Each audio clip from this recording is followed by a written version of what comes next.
오늘의 묵상 시간입니다. 오늘 본문 말씀 시편 36편의 말씀을 통해서 오늘 우리에게 주시는 하나님 아버지의 마음 우리가 함께 생각해 보길 원합니다. 오늘 시편 36편의 말씀은요. 시편 1편의 내용과 아주 유사한 패턴으로 말씀을 전해주고 있는데요. 시편 1편에는 의인이 먼저 등장하고 악인이 나중에 등장하잖아요. 오늘 말씀에서는 이제 악인이 먼저 나오고 의인이 나중에 나옵니다. 오늘 본문 말씀 1절부터 4절의 말씀 제가 함께 읽어드리겠습니다. 악인의 죄가 그의 마음속으로 이르기를 그의 눈에는 하나님을 두려워하는 빛이 없다하니 그가 스스로 자랑하기를 자기의 죄악은 드러나지 아니하고 미워함을 받지도 아니하리라 함이로다. 그의 입에서 나오는 말은 죄악과 속임이라. 그는 지혜와 선행을 그쳤도다. 그는 그의 침상에서 죄악을 꾀하며 스스로 악한 길에 서고 악을 거절하지 아니하는도다 라고 말씀합니다. 자, 여러분 오늘 시편 36편에서 악인은요 이 마음속으로 죄를 시작합니다. 그리고 하나님을 무서워하는 눈빛이 없다고 말씀하죠. 이처럼 이 죄의 뿌리는요 하나님을 경외하지 않는 데서 시작합니다. 이렇게 우리의 그 모든 죄는 하나님을 무서워하지 않고 사랑하지 않는 데서 시작하는 거죠. 여러분 하나님이 없다고 하는 자는 우리가 도덕적으로 선하게 살 수 없습니다. 겉으로는 선할지라도 속으로는 죄를 지을 수밖에 없죠. 사람들이 보는 데서 선할지라도 보이지 않는 데서 악을 행할 수 있습니다. 이처럼 악인은 죄를 자랑합니다. 그리고 자신의 죄악이 드러나지 않고 미움을 받지 않을 거라고 말하죠. 이러한 죄는 오늘날 우리 문화 가운데 너무나도 쉽게 다가오고 있습니다. 그래서 동성애도 소수의 인권인 것이고 유부남이나 유부녀의 바람은 로맨스로 둔갑되어 우리에게 점점 다가오잖아요. 이 말씀처럼 악인의 입에서 나오는 말은 이 죄악과 속임뿐이라는 거죠. 여러분 사탄은 거짓말쟁이입니다. 악인은 사탄의 자식이요 거짓의 자식이잖아요. 이들은 모두 가식적입니다.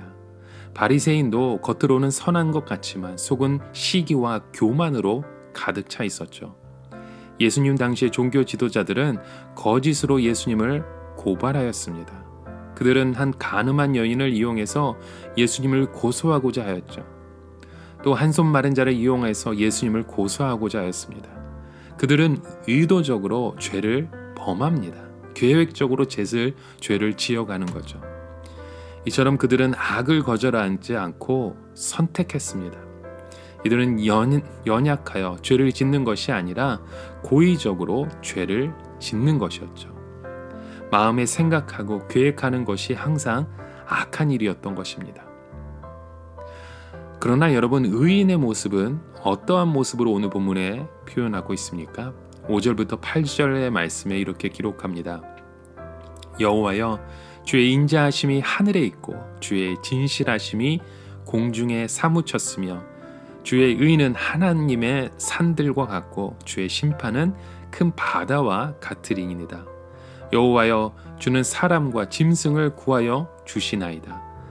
하나님이여 주의 인자하심이 어찌 그리 보배로우신지요. 사람들이 주의 날개 그늘 아래 피하나이다. 그들이 주의 집에 있는 살찐 것으로 풍족할 것이라. 주께서 주의 복락의 강물을 마시게 하시리이다 말씀이죠. 자, 의인은 악인과 달리 하늘에서 주의 인자하심을 보고 공중에서 사무친 주의 진실하심을 본다고 말씀합니다. 이처럼 의인은 주의 인자하심의 그 보배를 또 온 세상에 가득한 주님의 그 변치 않는 사랑을 바라보는 거죠. 진실한 이 사랑을 보게 된다는 겁니다. 하늘을 보고 공중을 보면서 여호와 하나님의 그 사랑을 생각하게 된다는 거죠. 여러분, 하나님은 하늘이 우리를 감싸듯이 오늘도 하나님의 그 사랑으로 우리를 감싸 안고 계십니다. 우리가 숨쉬는 그 공기가 온 세상에 가득하듯이 하나님의 이 사랑이 온 세상에 오늘 우리와 함께 가득 차 있는 줄 믿습니다. 의인은 이런 하나님의 사랑을 인식한다는 거예요.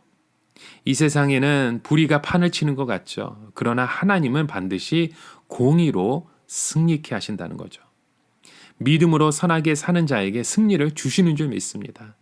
의인은 이런 하나님의 공의를 믿는다는 것이죠. 이 하박국을 보십시오. 하박국 선지자는 이스라엘에 가득한 그 죄악을 보았습니다. 더욱 죄악된 그 이방인을 통하여 이스라엘을 징계하는 불의함을 보았던 거죠.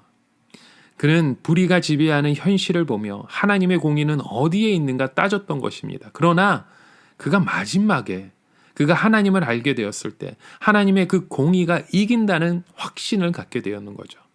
그래서 그는 마지막에 말합니다. 오직 의인은 믿음으로 살리라.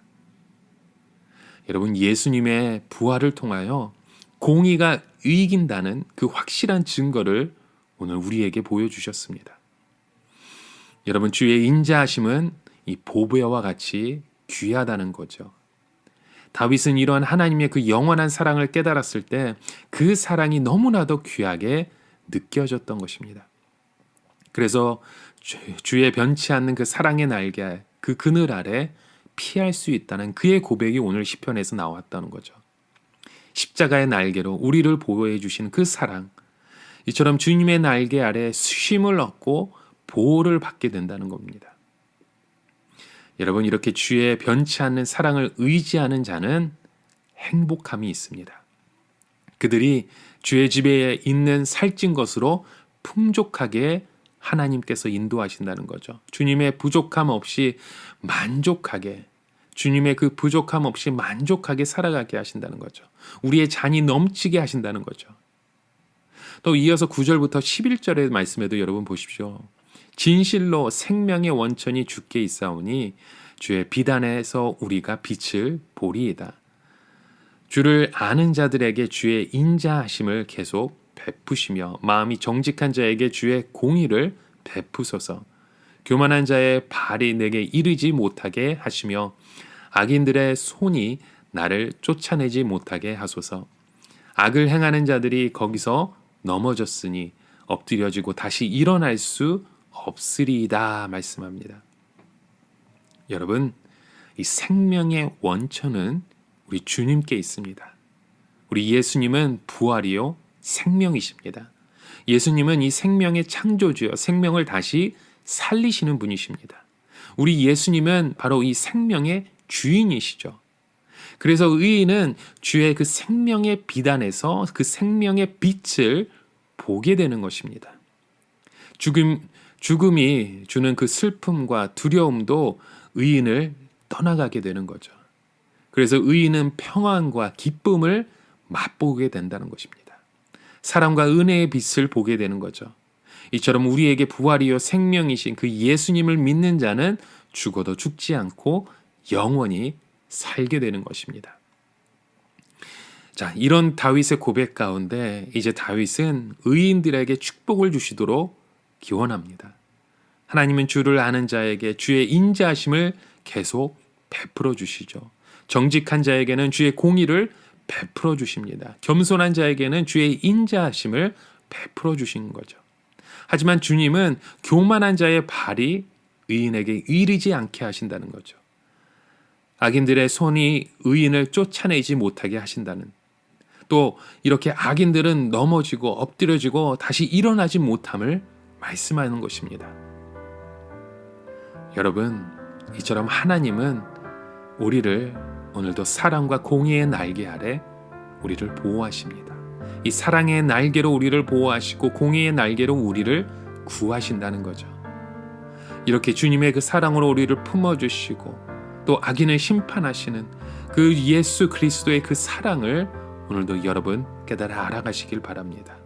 오늘도 이러한 주님의 사랑의 그 공의의 날개 아래 우리의 삶을 피하시고 주님을 의지하며 하나님만을 바라보실 수 있는 저와 여러분의 삶이 되시길 간절히 축원합니다. 우리 함께 같이 기도하시겠습니다. 하나님 아버지, 우리 삶의 생명의 원천이 되신 그 주님 앞에 우리가 고백합니다. 주님의 그 비단에 우리가 나아가기 원합니다. 주님의 그 인자하심에 아버지 하나님 마음을 풀어보고 나아갈 수 있도록 아버지, 오늘도 우리의 삶 가운데 함께 동행하여 주시고 아버지, 우리를 인도하시는 그 주님의 손길을 바라보며 주 예수 그리스도 우리 삶의 주권자 되신 주님만을 의지하는 오늘 하루의 삶이 되게 하여 주시옵소서.